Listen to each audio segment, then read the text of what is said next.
بسم اللہ الرحمن الرحیم، السلام علیکم ورحمۃ اللہ وبرکاتہ۔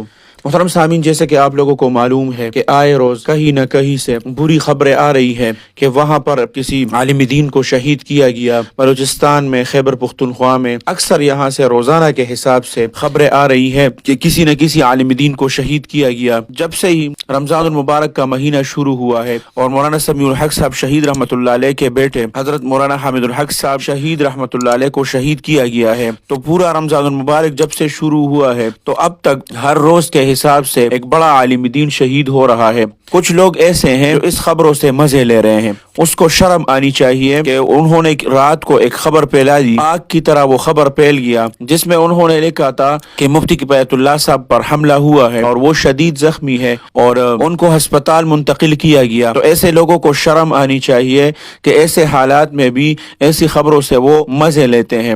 پرانے 1 سال 2 سال پہلے جو علماء کرام شہید ہو گئے تھے، ان کے تصاویر سوشل میڈیا پر روزانہ کے حساب سے وہ شیئر کرتے ہیں، تو علماء کی شہادتوں سے وہ مزے لیتے ہیں۔ ایسے لوگوں کو شرم آنی چاہیے جو علماء کرام کے شہادتوں سے اور ان کے حملوں سے اور ان کے زخمی ہونے سے مزے لیتے ہیں، کچھ ویوز کے لیے اور کچھ فالورز کے لیے اس طرح کر رہے ہیں۔ تو اللہ سبحانہ و تعالیٰ کو یہ لوگ کیا جواب دیں گے؟ اب مفتی کفایت اللہ صاحب جو ان پر پہلے حملہ ہوا تھا، ان کے تصاویر کو وائرل کر دیا کہ مفتی کفایت اللہ صاحب پر حملہ ہوا ہے اور زخمی حالت میں ان کو ہسپتال منتقل کیا گیا، تو یہ بہت غلط بات ہے اور یہ غلط خبر تھی۔ اللہ سبحانہ و تعالیٰ کے فضل و کرم سے مفتی کفایت اللہ صاحب خیر اور عافیت ہے، ایسی کوئی بات نہیں ہے۔ ایسا کوئی خبر آ جاتا ہے تو اس میں ہمارے لوگ بھی اس میں شامل ہو جاتے ہیں، کیونکہ ہم لوگ ان کو آگے شیئر کرتے ہیں اور لوگوں تک پہنچا دیتے ہیں، تو یہ اس سے ان لوگوں کو ہم سپورٹ دیتے ہیں۔ تو خدا را پہلے خبر کی تصدیق کیا کرے، اس کے بعد پھر اس کو آگے پھیلایا کرے۔ تصدیق کرنے سے پہلے ہرگز نہ پھیلائے، کیونکہ یہ بازار اب گرم ہو چکا ہے۔ آئے روز علماء کرام کو شہید کیا جا رہا ہے، تو اس میں بہت سی فیک خبریں بھی آئے گی۔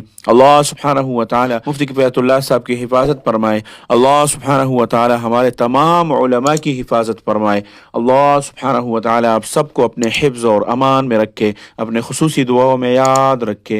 السلام علیکم ورحمۃ اللہ وبرکاتہ۔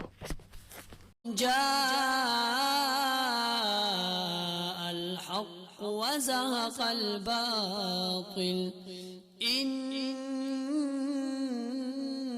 الباطل كان زهوقا۔